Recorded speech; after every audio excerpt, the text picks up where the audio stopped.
أهلا بحضراتكم مرة تانية على الهواء مباشرة، وحلقتنا النهاردة من عالم موازي. وزي ما وضحنا لحضراتكم قبل الفاصل، حلقتنا النهاردة عن اليوم العربي للبيئة وعلاقته بالطبع بالتنمية المستدامة. عشان كده بيسعدني بشرفني يكون معنا في الاستوديو النهارده باشمهندس محمد خليل، عضو الاتحاد العربي للتنمية المستدامة والبيئة. أهلا بحضرتك يا باشمهندس. اهلا وسهلا وسعيدنا مساءتك النهارده. شكرا جزيلا في البدايه على وقت حضرتك. الله يخلينا، متشكرين جدا وموضوع مهم، وانتم اللي مشكورين جدا جدا على الاهتمام بهذا الموضوع، وان شاء الله تكون حلقه طيبه مع حضرتك النهارده ان شاء الله. باذن الله، انا متاكده في وجود حضرتك. باشمهندس، يعني بدايه ايه هو اليوم العربي للبيئه؟ يعني اظن انه هو قليل من الناس اللي يعرفوا. اليوم العربي للبيئة ده كل عام في 14 أكتوبر. تم تحديده من 1986 في تونس، ان كل الوزراء البيئة العرب اجتمعوا تحت قيادة جامعة الدول العربية، انه تم تحديد ان اليوم ده يكون هو اليوم الممثل لاهتمام الدول العربية للبيئة. حضرتك عارفة ان كل العرب يعني من الشمال للجنوب، من الشرق للغرب، عندنا الصحراء وعندنا الأماكن الخضراء الجميلة. طبعا في السابق قبل ما تعج المنطقة بالمشاكل الكبيرة اللي احنا فيها، كمان كلنا عندنا البحر الأحمر والبحر المتوسط والمحيطات ناحية المغرب وخلافه. فاحنا كلنا متفقين على حاجة واحدة، العرب لازم يكون في توافق وتناغم، ويحطوا ايدهم في ايد بعض عشان المشكلات البيئيه الكبيره اللي بتتمثل في التلوث البيئي بشكل عام. ممكن نقول تلوث بيئي بصري، وممكن تلوث بيئي سمعي، تاثر الغابات وتاثر الاماكن المناطق الخضراء. لان الاول التلوث البيئي بيطلع عنه احتباس حراري بيتأثر على الغلاف الجوي، ومنه بتحصل مشاكل كتيرة جدا متعددة، وللأسف بيبقى المتأثر منها الأساسي هو صاحب المشكلة، وهو صاحب الأمن القومي، هو المواطن، إذا كان في مصر أو في السعودية أو في المغرب أو في السودان الشقيق. تمام. من وقت ما تم تحديد يعني في هذا الاجتماع يوم عربي للبيئة، وتم إنشاء هذا التجمع من الوزراء العرب للبيئة للتصدي لهذا الأمر. حصل أي حاجة ولا إحنا بنتكلم على نتكلم في الموضوع وندخل في المفيد اللي حصل منذ سنوات قريبة؟ احنا نقدر نقول بداية من مصر. احنا ممكن نقول للأسف ان التكامل لم يكن في أبهى صور. انا قلت للاسف برضه، فعشان كده خاف للاسف ندخل في المفيد. التكامل لم يكن في ابهى صور، لان احنا لو زي ما قلت لحضرتك في المقدمه، ان احنا لو ما حطيناش ايدنا في ايد بعض مش هنوصل لحاجه. لو اتكلمنا من غير تشريعات، احنا بنقول دايما ان المواطن والحكومات الدول الاثنين مكملين لبعض تكامل كامل. الحكومه مسؤوله عن التشريعات والقانون وتنفيذ هذا التشريع وهذا القانون ايا كان هو. لما نقول ان الأردن عملت حاجة اسمها شرطة بيئية عشان تقدر تحافظ على البيئة، فدي خطوة. أظن هو عفوا تأكيدا لكلام حضرتك، تفعيل التنسيق العربي المصري العربي حصل بين مصر، الأردن، نعم. الإمارات، تونس، لبنان، الإمارات، السعودية، في تنسيق كبير بين هذه الدول، وكذلك المواطن عليه جزء هام ومهم جدا، وهو ان هو يحافظ عليه هذه البيئة. احنا للأسف بقينا هنيجي احنا للمواطن.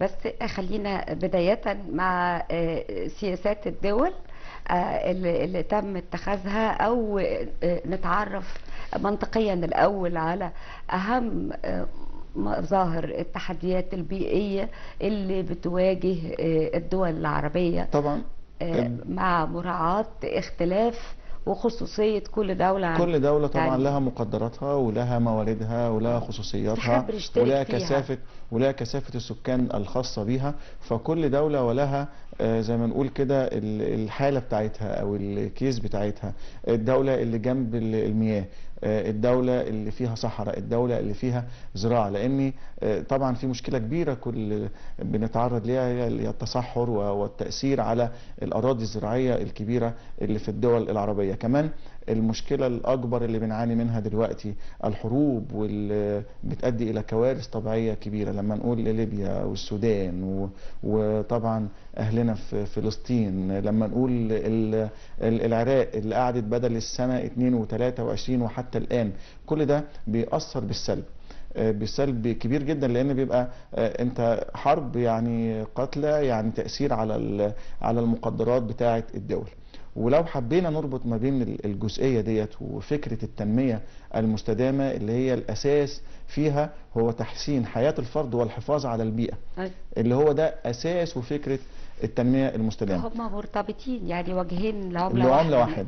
خاصة ان فكرة التنمية المستدامة هي مش فكرة جديدة ولا حاجة. الفكرة دي من الخمسينات والستينات لما الصناعة قدرت تسيطر سيطرة كبيرة، وخاصة الدول العظمى بدأت تعمل المصانع والتطور في الصناعات الكيماوية والصناعات الذرية والصناعات النووية والنفايات بكل أنواعها اللي بقت تترمي في الأنهار وبتترمي في البحار، فبتأثر تأثير كبير. فكان الأمم المتحدة في سنة 2000 عملت حاجة اسمها الأهداف التنموية للألفية، وكان الغرض منها أساس كله أسس اجتماعي وليس بيئي. لما قعدوا 15 سنة يعملوا على هذه السبع أهداف تقريبا، اللي كان الأساس فيها التعليم وتعليم المرأة وإتاحة الفرصة للمرأة، في ال 15 سنة دول لقوا إن في حاجات تانية مهمة جدا لازم ترتبط ببعضها. 3 حاجات: النمو الاجتماعي والنمو الاقتصادي والحفاظ على الموارد الطبيعية، ما بين توافق وكذلك عدالة وتطبيق. ال3 دول كان لازم يبقى فيهم منهجية. قمة العدالة طبعا ان النمو الاقتصادي يتماشى مع النمو الاجتماعي بدعم الموارد الطبيعية. اتحولت من 7 أهداف اجتماعية ل 17 هدف ب 169 غاية ب 213 مؤشر في 2015 في سبتمبر في الأمم المتحدة، بدعم جميع الدول النامية اللي كانت مقصودة بالعمل الأول، والدول الراقية أو الدرجة الأولى زي أمريكا وإنجلترا وفرنسا. بصفتهم المتسببين واصحاب النصيب كمان الاكبر في التسبب في ما حدث للارض كلها يعني. واظن ان التغيرات المناخية الحادة هي اللي فرضت الامر فرضا بالظبط للتحرك، وده حصل من 2015 بال17 هدف. بقت كل العالم بيعمل تحت مظلة الأمم المتحدة ان في ال17 هدف دول فيهم اهداف اجتماعية، فيهم اهداف اقتصادية، فيهم الحفاظ الاساسي على الموارد الطبيعية ايا كان نوعها، من مياه، من ارض زراعية، من غلاف جوي، من كل ده بقت فيه اهداف اساسية. وعشان كده احنا ما بنقول رؤية مصر 2030 هي ليست رؤية مصر فقط، دي رؤية الامم المتحدة 2030 التي تتناسب مع كل دولة حسب مقدراتها وحسب مواردها وحسب قدراتها وحسب دعم الدول الكبرى لها، وكل دولة كذلك يعني. بالظبط. مصر لها 2030، السعودية 2030، الإمارات 2030.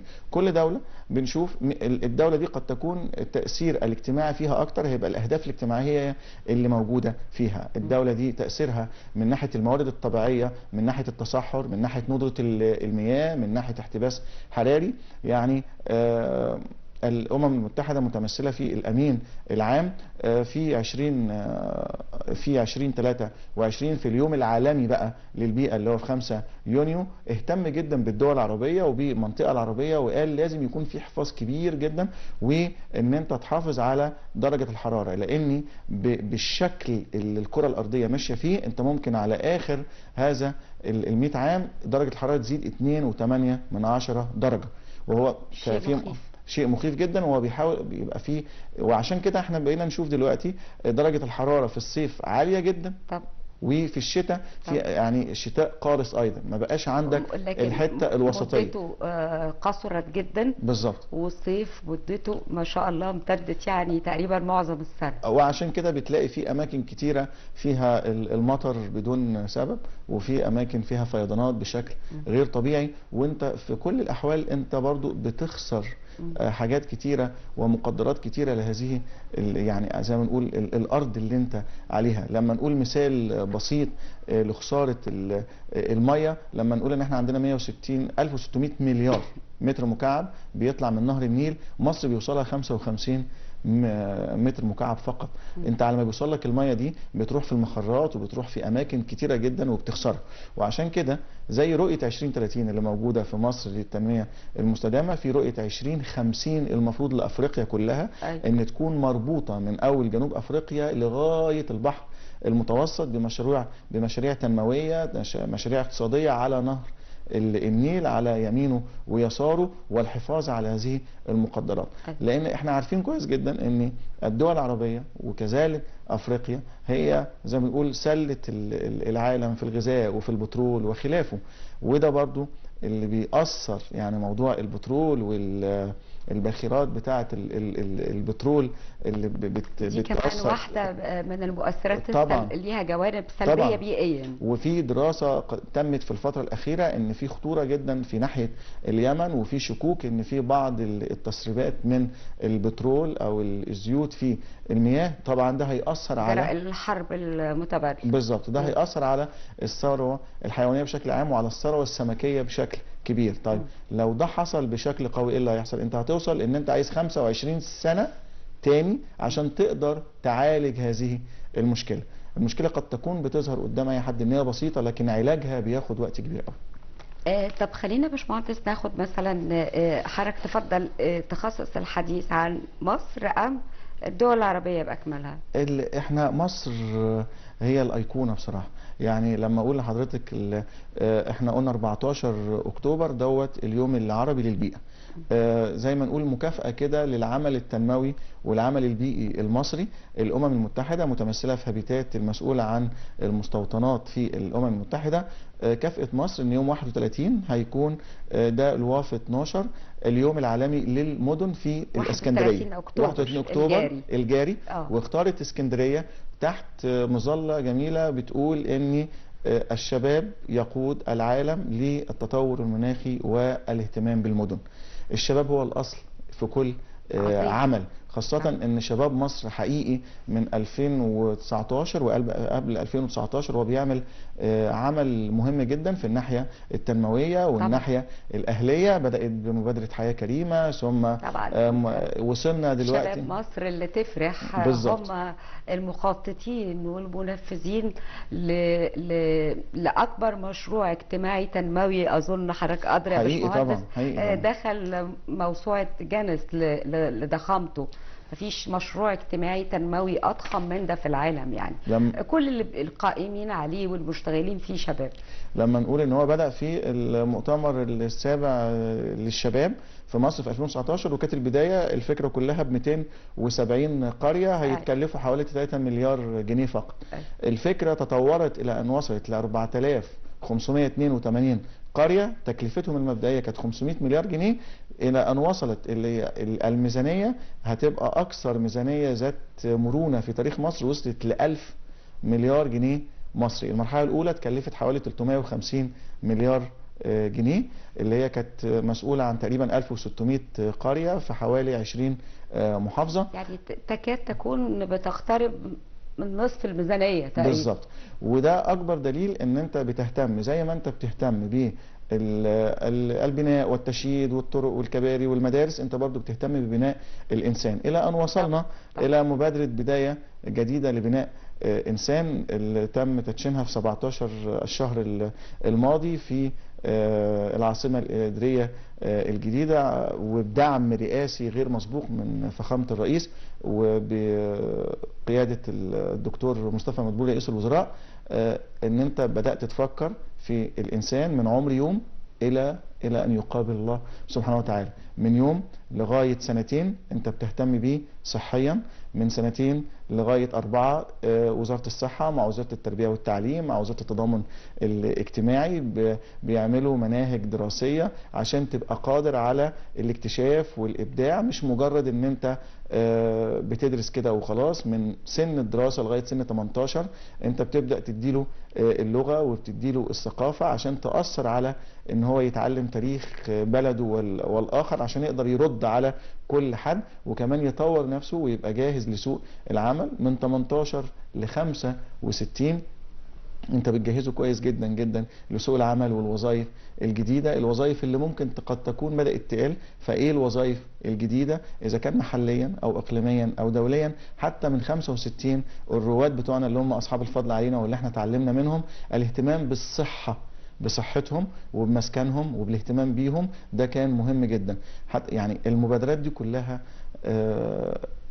الاساس فيها هو الانسان. لما نفكر فيها كلها هي تنميه مستدامه، لما نفكر فيها كلها هو حفاظ كامل طبعا على هو البيئه اللي انت فيها. المستدامه ايه غير اجمالي كل ده؟ بالظبط، لان اللفظ بتاع تنميه مستدامه لفظ صعب جدا ولفظ معقد.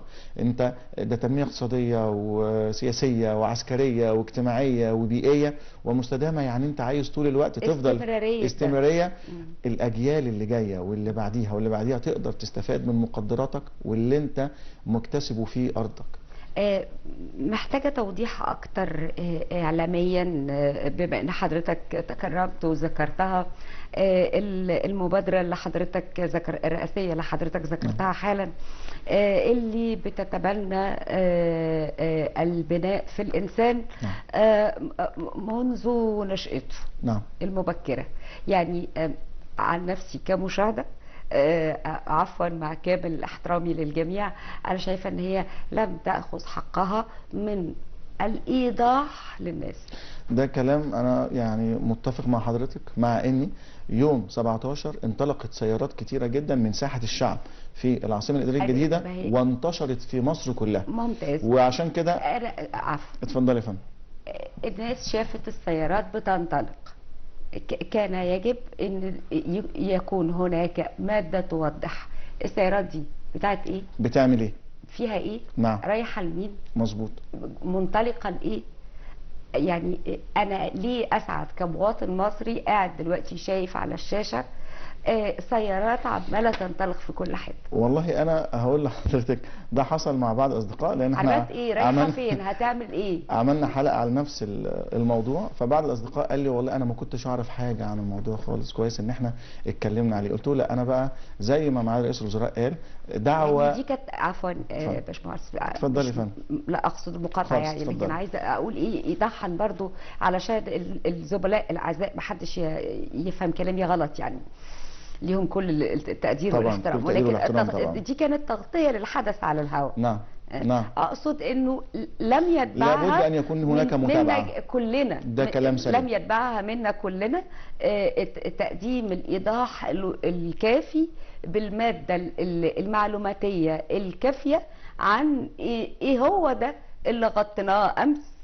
وهيخدم الناس ازاي. لا ده كمان حضرتك كلام حضرتك في زي ما بيقولوا كده في الهدف، في مرمى الهدف، لان هو بالتبعيه هو محطوط 100 يوم عشان يبقى فيه مؤشرات قياس لمدى نجاح هذه المبادره. لان في ناس كتير تقول طب ما انت بتقول وزاره التعليم ووزاره الصحه، طب ما هو اصلا كان في وزاره الصحه بعض المبادرات زي 100 مليون صحة، أو التقزم اللي كان مهتمين بيه في المدارس، أو الاهتمام بالمرأة، الاهتمام بالمرأة المصرية بشكل عام، التعليم نفس الكلام. طيب هل الغرض من المبادرة هو مجرد التنسيق وتوصيل الخدمة، ولا الموضوع هيبقى ماشي ازاي؟ أنا مع سيادتك تماما إن في دور مهم جدا من الناحية الإعلامية، ان لازم يكون هذه المبادرة في عين الاعتبار في جميع القنوات، اذا كان في التلفزيون المصري منبر الاعلام العظيم اللي احنا كلنا بنتشرف بيه، ولغاية زي ما بيقولوا كده ربنا يدينا العمر جميعا، ومع الاعلام الخاص لازم يكون فيه اهتمام لهذه المبادرة، خاصة ان الوضع الاقتصادي قد يكون فيه صعوبة علينا جميعا. الوضع السياسي والاستراتيجي حوالينا شرقا وغربا، ليبيا والسودان، وبقالنا سنة يعني اشقائنا في فلسطين يعانون ولسه مش عارفين الموضوع هيروح لغايه فين. لازم نبقى مقتنعين ان كل ده بيأثر علينا تأثير شديد جدا جدا، ومحتاج مجهود كبير، ومحتاج حتى في البحر المتوسط الموضوع مش بسيط. ما انت فوق برضو في بعض المشاكل في الترسيم الحدودي، والدول حتى ما اذا كان في قمنا بعض الزيارات ليها، ولكن ده قدر مصر وقدر يعني الشيء بالشيء يذكر. هستأذنك طبعا احنا لازم نقول ما دام قلنا على شعب مصر وقيادتها، كل سنة ومصر كلها طيبة بهذا الشهر العظيم طبعا شهر أكتوبر. تحيا مصر شعبا وقيادة. الأساس هو حجر الزاوية، هو الشعب العظيم اللي من قديم الأزل من أيام الفراعنة وهو اللي شايل الحمل كله على كتافه، وقيادة تعلم مدى أهمية هذا الوطن. حجر الزاوية اللي في العالم كله احنا قدرنا هو ده ومكاننا. على فكرة احنا بالصدفة ان النهاردة كان يوم وقف اطلاق النار ما بين مصر واسرائيل بقرار عظيم من الرئيس السادات، لانه هو كان شايف ان انا بحارب عشان الحرب وسيلة وليست غاية، انا عايز السلام، فعايز اجيب اللي معاه المشكلة ده نقعد نتفاوض، احنا مش هنكمل حرب. بعد تحية الانتصار واحنا انتصرنا في اول 4 ايام. يكفي ان اسرائيل كانت بتقول لامريكا الحقوني، فخلاص انت قدرت توصل للي انت عايزه. اطلاق النار بقرار الامم المتحده. بالامم المتحده، فانت في اليوم ده حققت انتصار كبير جدا خلص. وهو اهم فيه السلام. السلام اللي هو عنصر من الاركان الخمسه اللي بتتبني عليهم التنميه المستدامه. برضو الرخاء، السلام، الارض، الانسان، كل ده السلام هو الاساس. انت طول ما انت بتعيش حياه امنه بتبقى تقدر تشتغل وتقدر تفكر وتقدر تبدع، لكن طول ما انت عندك مشاكل وعندك تهديدات وعندك قلق ايه اللي هيحصل بكره؟ طب الحدود دي فيها ايه؟ هنا فيه اكيد هتاخد من وقتك الاكبر هو الناحيه الامنيه وليست الناحيه الابداعيه، ودي قدر مصر. فربنا يعين المصريين وقيادتهم على كده ان شاء الله باذن الله. امين يا رب، امين يا رب. خلينا نتكلم عن الظواهر والتحديات البيئية اللي استجدت مع التغير الحاد في المناخ اللي كلنا لامسينه على مستوى العالم وفي مصر تحديدا يا باشمهندس، ولا سيما او بالاخص اللي بيتعارض وبيعمل وبيؤثر سلبا على أهداف ومحاور التنمية المستدامة. طبعا هي أكبر المشاكل تيجي من الناحية الصناعية، وزي ما بنقول الانبعاثات الحرارية والانبعاثات الكربونية اللي بسبب التطور الصناعي، النفايات بشكلها العام اللي بتترمي في المياه والبحار، زي ما بنقول ايه تاني من الحاجات المهمة، التصحر. طبعا تعرضنا للأراضي الزراعية والمباني عليها بشكل أو آخر، وده قدرنا نبص له بعين الاعتبار. مصر في مبادرة حياة كريمة لو بصينا على جزء صغير ألا وهو تبطين الترع، فأنت حليت مشكلة كبيرة جدا. تبطين الترع لوحدها بتمثل 3% من مشروع حياة كريمة، لان بصراحه كلمه مبادره بقت قليله جدا على موضوع حياه كريمه. ده مشروع ومشروع عملاق قومي. والشيء بالشيء يذكر. لازم نقول ان احنا في كوب 27 في مصر، في وجود 70 دوله و200 الف، لا اسف 200 دوله و70 الف مشارك. تم تعميم هذه التجربه على كامل افريقيا. لازم يتم شد الاحتياج ليها. انت في موضوع تبطين الترع ده حافظت ان انت بدات تحافظ على الميه، بدات تحافظ على الصحه العامه، الناحيه البيئيه كمان، لان كانت الترع دي بتبقى مليئه بالامراض ومليئه بالنفايات المختلفه. صحيح. فمصر قدرت تتعامل مع هذا الملف بكامل الذكاء. لما نقول بجانب هذا برضو من الناحيه البيئيه، العشوائيات دي كانت مصدر اساسي لنفس المشاكل البيئية. شوارع ضيقة جدا فهنلاقي فيها بتأثر علل الأمور الصحية فمن الناحية البيئية كان في عندك مشكلة. انت خرجت من هذا المشكلة بفكرة عظيمة ألا وهي تطوير العشوائيات، المشروع الكبير برضو اللي مستهدف ليه حوالي 700 مليار جنيه، وقدرت تعمل الاسمرات 1 والاسمرات 2 وبشار الخير 1 وبشار الخير 2 و3 و4 و5.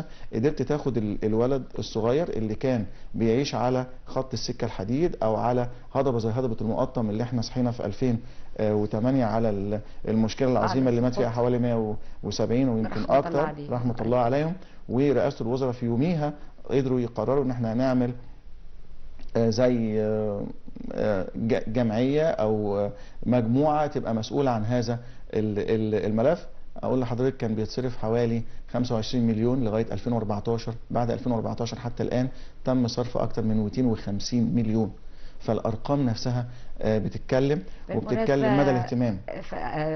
تاكيدا على كلام حضرتك، الخبر العظيم اللي اسعد المصريين كلهم اللي سمعوه يعني او عرفوه، وهو فوز منطقة رودة السيدة نعم بأفضل أو بجائزة أفضل منطقة في العالم تم يعني ترميمها وتطويرها من منطقة يعني من عشوائيات كانت بتحيط يعني في هذا المكان الجليل من بسبب جمال الطراز المعماري اللي تم استخدامه وخصوصيته. وده مطلوب جدا في الفترة اللي جاية، لأن مصر الحضارة الإسلامية وهذه المناطق إن تم يعني أو كما يتم الآن الاهتمام بيها هترجع تاني منطقة زيارات ومنطقة استقطاب سياحي، وهتقدر تدخل عملة صعبة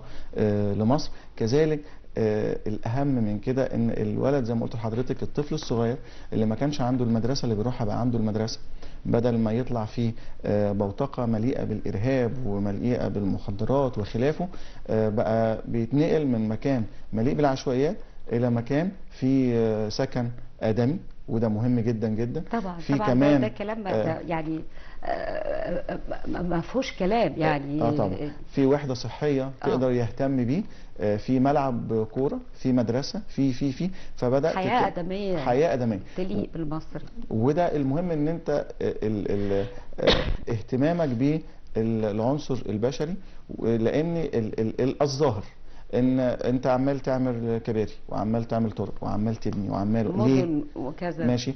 فاحنا بنقول انت من غير بنية تحتية في اي بلد في العالم انت لن تستطيع الارتقاء بالعنصر البشري. ما انا عشان يروح مدرسه لازم يبقى في طريق ممهد له، عشان يروح مدرسه لازم المدرسه يبقى فيها ميه وفيها صرف وفيها.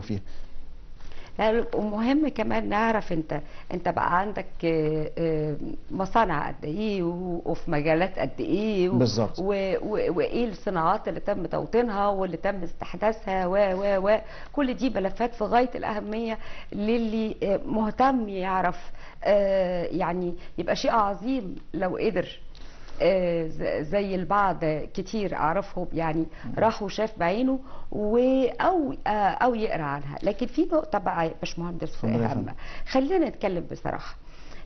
احنا يعني دايما عندنا جانب الاشراف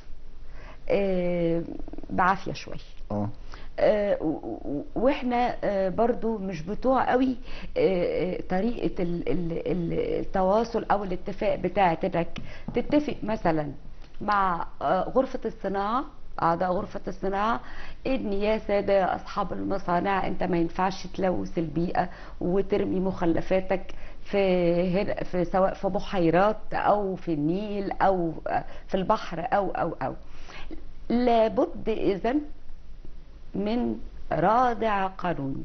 فنتكلم شوية على التشريعات اللي تم استحداثها او تم تطويرها او تم تجديدها علشان اقدر احافظ على يعني كيفية مواجهتي للتحديات البيئية. التشريعات والقوانين موجودة، ولكن هو تنفيذها زي ما حضرتك قلتي هو ده الأهم. وكمان التوعية والثقافة، ان انت تقدر توعي هذا المسؤول او كمان صاحب المنشأة ان انت لو عملت 1 2 3 هتعاقب 1 2 3، وده هيأثر على انتاجك وهيأثر على المبالغ اللي انت بتدخل لك وهكذا، بل بالعكس ممكن نوقف خالص هذا المصنع. فالتشريعات موجودة، ولكن زي ما بنشير، هو تنفيذ وقوة وردع هذا القانون هو ده الأهم، وهو ده المطلوب من الوزارة المسؤولة، وزارة البيئة أو أي وزارة معنية بهذا الموضوع. طيب بتستحدث قوانين أكيد، ولكن وبتبقى قوانين شديدة وقوية، ولكن نقدر نقول نحول الموضوع بعيد عن القوانين لحاجة أهم، إن أنت لما تيجي تتكلم مع هؤلاء المستثمرين أو هؤلاء أصحاب الأعمال على الاقتصاد الأخضر. طب ده بدل ما اجي اقول لك زي ما كده زي الولد، يعني بدل ما تبقى العصايه لا خلينا نقول الجزره، يعني دي احسن. فالاقتصاد الاخضر دلوقتي ده خط مفتوح. ده خط مفتوح جدا. ده خط بدل مفتوح ما انا مش وقائم. هعاقبك، انا هنقول ان احنا لازم نشتغل على موضوع الاقتصاد الاخضر اللي بقى يعني حاجه مهمه عالميا واقليميا ومحليا، ان انت هتكلفك شويه في الاول، ولكن في دلوقتي زي حاجات كتيره ممكن تصرف عليها في الاول، لكن بعد كده هتبقى مصدر دخل مالي رائع، هتبقى مصدر لفرص العمل للشباب، شباب مصر العظيم. ففي دور كبير جدا على الوزارة من دور التوعية والثقافة. الاقتصاد الأخضر ده من الأهداف العظيمة، حتى كان السنة اللي فاتت كان في مؤتمر مهم، وهو مؤتمر سنوي بتعمله البنوك، فكان من أهدافه هو تحقيق الاستدامة والاقتصاد الأخضر عن طريق البنوك برئاسة رئيس البنك الأهلي وكذلك البنك مصر. واتكلموا فيه واتكلموا عن صكوك الاقتصاد الأخضر وكيفية دعمها حتى من الأمم المتحدة، وتعاون الأمم المتحدة مع وزارات المالية إذا كان في مصر أو غيره، عشان تقدر توصل لمعدل تنمية وكذلك معدل مشاركة قوي ما بين الأمم المتحدة والدول في هذا الموضوع. بالمناسبة علشان يبقى ضامنين يعني ومطمئنين لكل السادة المشاهدين اللي متابعين تفاصيل حوار، عرف الاقتصاد الأخضر. الاقتصاد الأخضر هو الاهتمام والاقتصاد الذي يحافظ على الموارد الطبيعية والبيئية بدون الإضرار بها تماما. كمان زي ما حصل بالظبط مثال حي يعني على الهيدروجين الأخضر أو مشاريع الهيدروجين الأخضر اللي عملتها مصر في الفترة اللي فاتت بعد كوب 27، ودي يعني حققت نجاحات كبيرة، وحققت ان انت تقدر توصل ان انت كوين عندك حوالي من 10 ل 15 ألف وظيفة غير دائمة، بقت واصلة لغاية 40 و 45 ألف وظيفة دائمة. كمان زي بالظبط المشاريع المشابهة لكده الطاقة الشمسية، لما نقول ان احنا عندنا في مصر اكبر محطة طاقة شمسية في بنان في اسوان في العالم كمان، حققت كانت تكلفتها حوالي 3.5 مليار يورو. فانت بتتكلم في ارقام وبتتكلم في مشاريع تبني هذا وتحافظ. انت الاقتصاد الاخضر يعني انت عايز تحافظ على الموارد البيئيه وتكون طبقا للقوانين والقواعد والمبادئ بتاعه التنميه المستدامه للحفاظ على الموارد البيئيه. هي مكلفه، اكيد مكلفه، ولكن في الاول مكلفه، بعد كده زي اي مشروع في العالم هتبدا تنتج لك وتجيب لك العائد المادي اللي يعوضك عن التكلفه اللي في بدايه المشروع. بشكل التنسيق الحالي ما بين مصر والبعض من الدول العربية اللي ذكرناها زي الأردن زي السعودية زي الإمارات في مسألة التعاون على مواجهة التحديات المشتركة البيئية بينهم؟ طبعا مع اليوم العربي للبيئة وكذلك المنتدى العربي للبيئة في شهر 11 هيطلع ورقة عمل عن طريق جميع الدول العربية وتحت قيادة الجامعة الدول العربية، ان في اخر 10 سنوات ما تم ما بين هذه الدول والتنسيق وما تم انجازه في ال10 سنوات الماضية، لدرجة ان كان في فكرة كويسة جدا. احنا بنقول ان التعليم والاولاد الصغيرين انت تقدر تحط له في المنهج بتاعه كيفية الحفاظ على المياه، كيفية الحفاظ على الطاقة، كيفية الحفاظ على 1 2 3 من الموارد الطبيعية، صحيح. كيفية مواجهة التصحر، كيفية الحفاظ على الأراضي الزراعية. العلم العلم دلوقتي لازم يكون متآلف او يعني متكامل مع موضوع الثقافه، لانك انت لو بتتكلم عن التعليم بس فهو 1+1=2، بس ازاي ونقدر نستفاد بيه ايه، ونقدر نوصل بعالم زي رحمه الله عليه الدكتور مصطفى مشرفه لما اينشتاين قال عليه لقد مات اليوم نصف العلم. ده مش هيجي الا بالثقافه شهيد مصر. طبعا مش هيجي الا بالثقافه وليس العلم فقط. لسه كنت بتكلم مع استاذ رئيس تحرير على يعني حاجه انا بصراحه بحب اذكرها دايما، ان كان في شيخ انا ليا صديق يعني فضل والدته هو متخيل ان هي متعلمه وتحفظ كتاب الله الى ان اتم التعليم الثانوي ودخل الجامعه. ليه؟ لانها كانت بتذاكر له. لما دخل الجامعه فبيسالها، قالت له يا ابني انا ما بعرفش اقرا ولا اكتب، بس كنت بعرف اوجهك، بعرف انقل لك الثقافه اللي انا اقدر اخليك توصل لافضل وافضل المراكز وافضل الاماكن يعني. ما هو مش كل متعلم مثقف بالظبط، لكن كل مثقف حتى لو مش متعلم فهو متعلم في جزء معين طبعا، وهي دي القضيه. ويمكن نرجع تاني لمبادره بدايه جديده لبناء انسان، الاساس بتاعها ان انت تخلق او تنشئ مواطن صحيح، صحته كويسه، متعلم، واعي، قوي، مثقف، وكذلك يحافظ على القيم والمبادئ اللي الشعب المصري اتربى عليها. مش مجرد ان هو يتعلم بس او يتثقف بس، لا ده كمان احنا دايما نقول فين المثل الاعلى. كان زمان في الفن في ام كلثوم وفي عبد الحليم، في العلم قلنا الدكتور مصطفى مشرفه، الى ان وصلنا الى الدكتور احمد الزويل وربنا يديه الصحه الدكتور مجدي يعقوب، في الرياضه الخطيب وحسن شحاته، الى ان وصلنا لمحمد صلاح. كان في فتره من الفترات المثل الاعلى موجود في كل مكان وفي كل شارع وفي كل مسجد وفي كل كتاب وفي كل كنيسه، لكن احنا وصلنا للاسف فين القيم، فين المبادئ، فين المثل الاعلى. انا بدعو دعوه لكل شبابنا ولكل مواطن. ده اصله هم تقيل تم تجريف قيمه على مدى سنوات طويل. حصل. غيرت بشكل او باخر وبنسب مختلفه ومتباينه في مقومات الشخصيه المصريه، الهويه المصريه، مقومات الشخصيه الجماعيه المصريه بالزبط. على مدى سنوات طويله. عفوا يعني اسهل كتير انك انت تبني وتعمر وتعمل وتسوي، لكن المسائل الامور الانسانيه محتاجه عمل، محتاجه جهد، محتاجه وقت، محتاجه صبر، محتاجه وقت، مفيش كلام. اكيد، لاني زي ما يعني الولد كان بيبقى عنده المثل الاعلى، الاب والام والاخ والصديق في كل مكان. كان تسال الطفل نفسك تبقى ايه؟ ما دي تنميه مستدامه. نفسك تبقى ايه؟ يقول لك انا نفسي ابقى دكتور زي فلان، او مهندس زي فلان، او ضابط على الجبهه زي اللي حاربه في 73، او زي الرئيس السادات، زي جمال عبد الناصر، الرئيس جمال عبد الناصر، زي اللي هو الفريق الجمصي، زي المشير احمد اسماعيل، زي رحمه الله عليه الرئيس حسني مبارك وهو قائد القوات الجويه. كان عندك امثله كتير تقدر تقول زي، حتى لو لعيب كوره بس بعيد عن اللي بيحصل دلوقتي والملايين والمليارات اللي قد تكون في بعض الاحيان مستفزه للمواطن.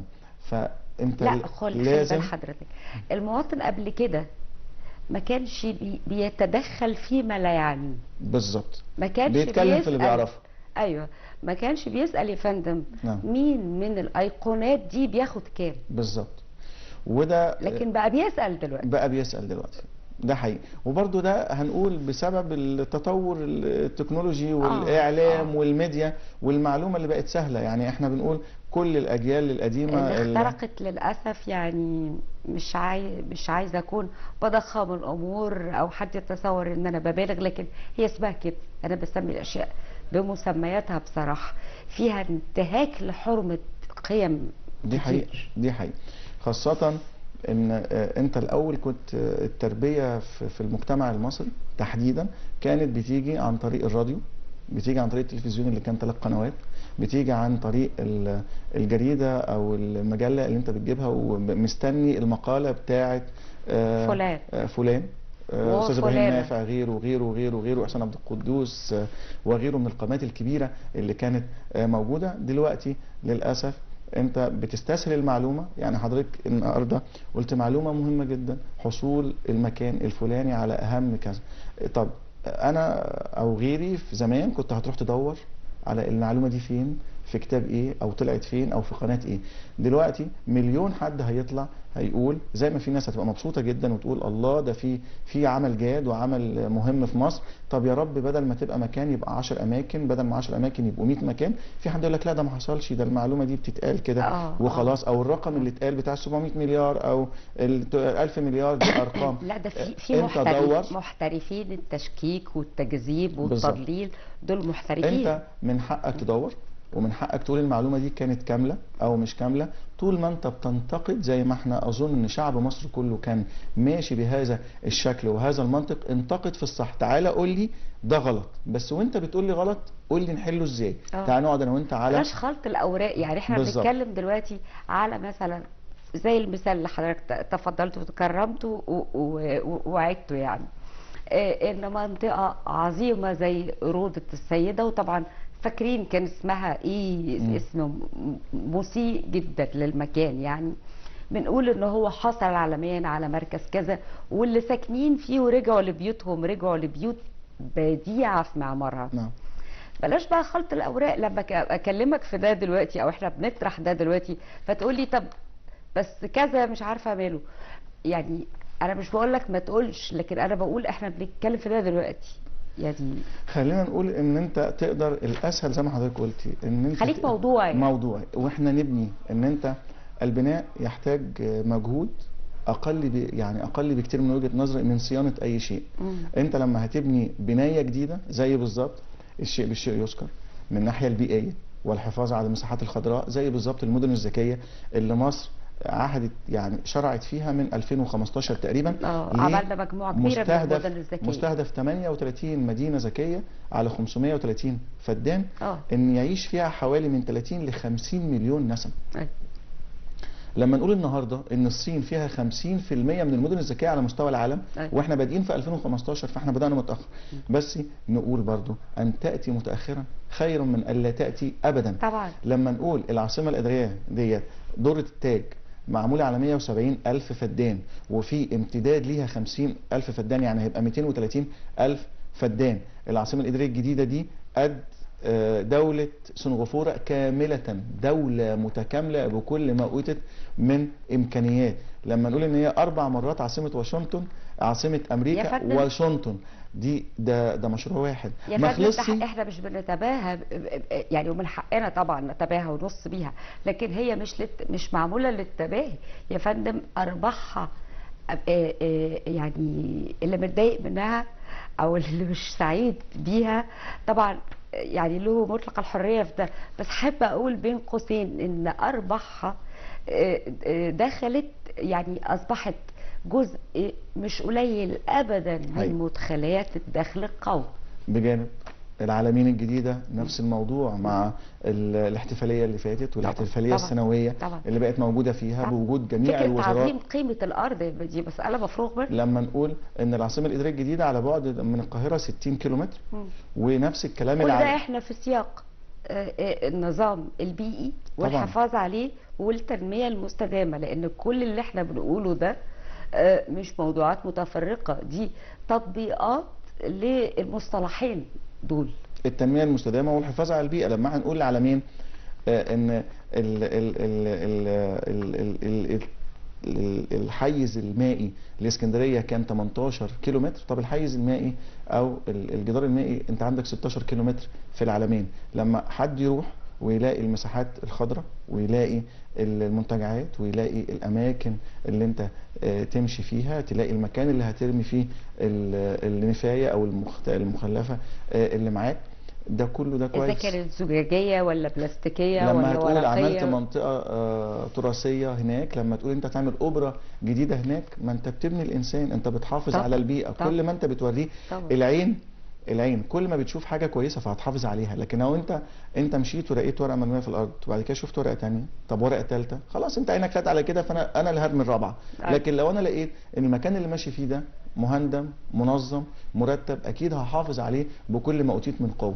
زي ما بالظبط ال 2.5 مليون فدان اللي بيتم عملهم في الصحراء الغربيه بكل طاقه الشباب والمواطن المصري الشريف. طب ما هو ده حفاظ، يعني تغير من التصحر للارض الزراعيه. طب ما هو ده حفاظ على البيئه وحفاظ على مقدراتك. طبعا وزياده للرقعه الزراعيه للوطن، واستخدام ملايين من الايدي العامله. طبعا، ولكن هو مطلوب تاني، برضو هسرق من حضرتك تاني، مطلوب تاني الاهتمام الاعلامي والتركيز عليه.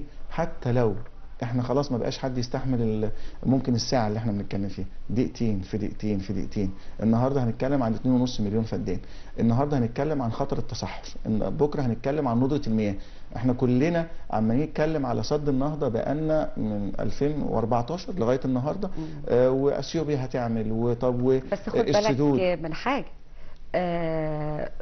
من يوم ما ابتدى الموضوع ده من كذا سنه وحتى الآن وإلى أن يشاء الله ما فيش حد مس نقطة مية مصرية على الإطلاق. أنت وصل لك ال 55 مليار بيوصل لك لغاية النهاردة. كان الفكرة كلها إن أنت بتتكلم على الملء، مدة الملء بدل ما تبقى 3 تبقى 7. طيب احنا النهاردة من 2014 ل 2024 يعني 10 سنوات ولم ينتهي الملء في أثيوبيا. طب بجانب هذا، وهي معلومات لا تخفي على احد، لما يكون في سد في الكونغو وفي سد هنا وهنا وبسواعد وايادي مصريه، يعني انت بتقول انا موجود على نهر النيل، ولكن لن انجرف لاي استفزاز من اي نوع، لاني انا مركز في التنميه، انا مركز في بلدي، انا مركز ان انا ارفع من شأن بلدي في اقرب وقت. طيب برضو لازم نقول ان الفترة الزمنية بتاعت 10 سنوات لأي قيادة ايا كان نوعها، بعيد اذا كان موجود السيد الرئيس عبد الفتاح السيسي او سين او صاد، ف10 سنوات دي انت ما تقدرش تحكم على مدى الطفرة. انت تقدر تبص، يعني احنا في مرة تقريبا كان مع حضرتك لما احنا قلنا مبادرة انزل وشوف، زي ما الست قلت انزل وشوف، انزل القرى بتاعت حياة كريمة وشوف هل ده حصل ولا ما حصلش. تقدر تقيم من ال10 سنين في حالة واحدة، إذا حتى مش هتكلم على مش هقول منصب السيد رئيس الجمهورية، لكن هقول مثلا حضرتك منذ توليت مكانك مثلا من 10 سنوات، المكان اللي حضرتك كنت فيه من 10 سنين كان عامل ازاي؟ بالظبط. ثم اصبح ايه؟ بالظبط. انت وصلت لايه؟ هل حققت جزء من اهدافك ولا ما حققتش؟ يعني انا اقول دايما كلنا من حقنا نحلم تمسك السماء. انت بتحاول بكل جهدك وبتجتهد، توصل للسماء امتى ده موضوع بقى بتاع ربنا سبحانه وتعالى. على المرء السعي وليس عليه ادراك النجاح. ولسه مصر محتاجه شغل كتير قوي وجهد كتير قوي مننا جميعا في جميع المجالات. انت قعدت فتره كبيره جدا كنت مركز على اكل وشرب بس، مش باصص على ان عدد السكان بيزيد بشكل كبير جدا، فعدد السكان ده عايز مدارس وعايز مستشفيات وعايز طرق وعايز مصانع وعايز شغل. لما نقول ان اخر حاجه كانت بتتعين في 1984 و85 اللي هي القوى العامله، برضو دي كانت جزئيه من وجهه نظري قد اكون مخطئ ان هي كانت غلط، لانك انت عودت المواطن ان هو لازم يخرج من الكليه بتاعته ويلاقي وظيفه في الحكومه، مع ان القطاع الخاص فيه شغل كتير جدا جدا. وده كله بقى لا، لو تخش على النت تلاقي الذكاء الاصطناعي وكيفيه تعليم الذكاء الاصطناعي و 50 سنه بره الزمن. حضرتك شرفتنا يا فندم. يا رب شكرا جزيلا يا باشمهندس على يعني كل ثراء المعلومات الهامه جدا اللي حضرتك طرحتها معانا النهارده، والايضاح الرائع التطبيقي لتحديات البيئه وعلاقتها بالتنميه المستدامه، والجانب التطبيقي في الحديث عن امور زي دي هو ده مفتاح التواصل مع الناس، لان من السهل جدا التقاعر واطلاق المصطلحات كده